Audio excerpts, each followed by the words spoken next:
Good morning.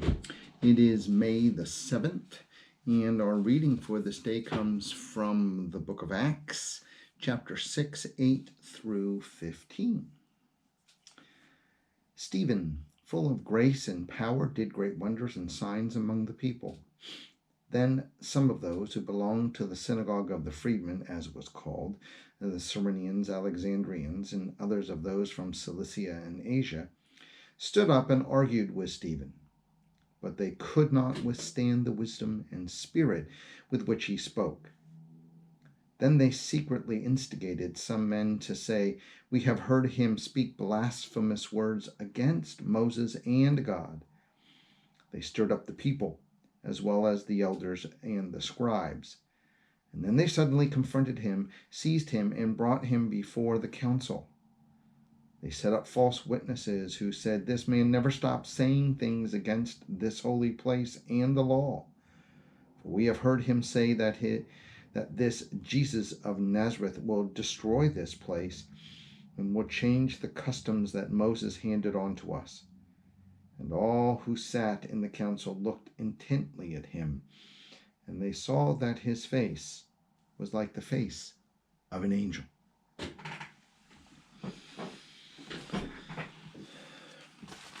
So,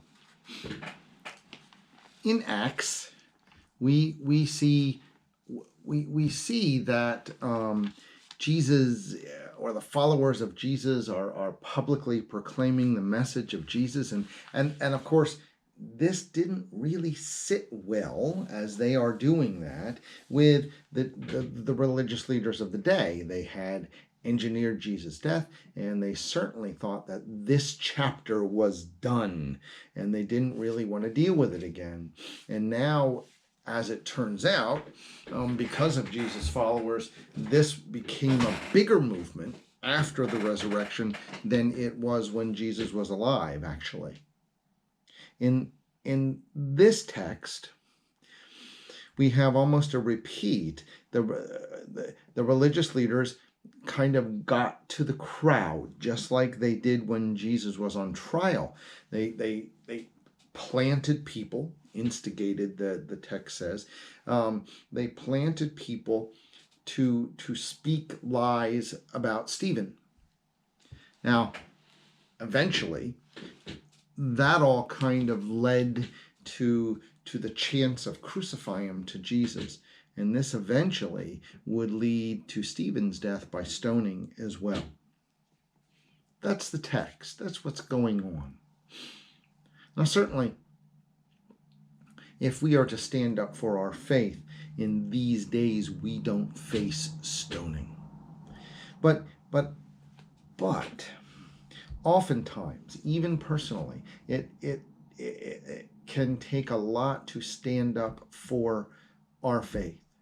And especially when more and more society and the crowds, if you will, are pushing you to do otherwise.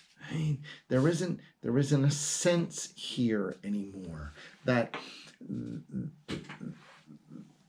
we as a country are, if you will, a Christian country. In fact, we aren't. And we can bemoan that, but that means the fact is our faith is in more a minority.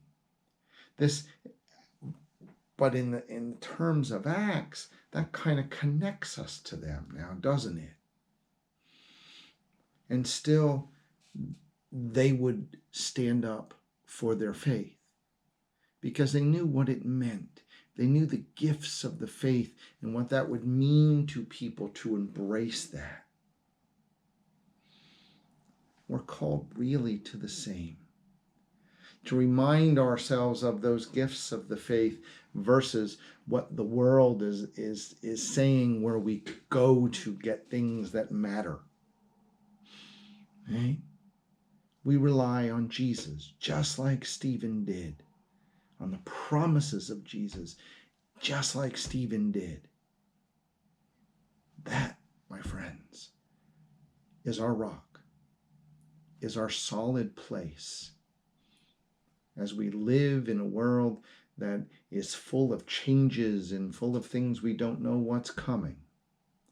and full of a lot of people that are going to do different things. Our hook, our rock, our foundation is Jesus. Join me now in the Lord's Prayer. Our Father, who art in heaven, hallowed be thy name. Thy kingdom come, thy will be done, on earth as it is in heaven. Give us this day our daily bread, and forgive us our trespasses, as we forgive those who trespass against us.